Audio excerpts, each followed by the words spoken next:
ఒక కమిటీ, చిన్న కమిటీని కూర్చి ఉస్మానియా యూనివర్సిటీ 100% ప్రపంచంతో పోటీ పడగలిగే ఒక స్టాన్ఫర్డ్, ఒక ఆక్స్ఫర్డ్ యూనివర్సిటీ స్థాయిలో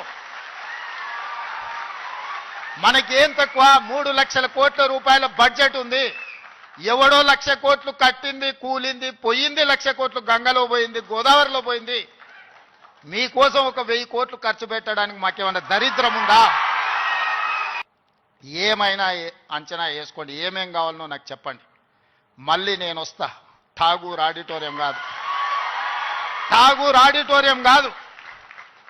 మా వీసీ గారికి, మా పోలీస్ సిబ్బందికి చెప్తున్నా, ఆ ఎల్ల నేను వచ్చిన రోజు క్యాంపస్ లోపల ఒక్క పోలీసు కూడా పెట్టకండి. ఏ విద్యార్థులు ఏ నిరసన అయినా తెలపనియండి, నిరసన తెలిపే స్వేచ్ఛ కూడా వాళ్ళకి ఇద్దాం. ఆర్ట్స్ కాలేజ్ ముందు మీటింగ్ పెడతా, మీకు కావలసిన 100 కోట్ల నిధులు ఇస్తా. ఇష్టం మళ్ళీ డిసెంబర్లో ఆర్ట్స్ కాలేజ్ దగ్గర మీటింగ్ పెట్టండి, నేను వస్తా. మీకేం కావాలనో అక్కడికక్కడ అన్ని మంజూరు చేసి జీవో ఇచ్చిపోతా.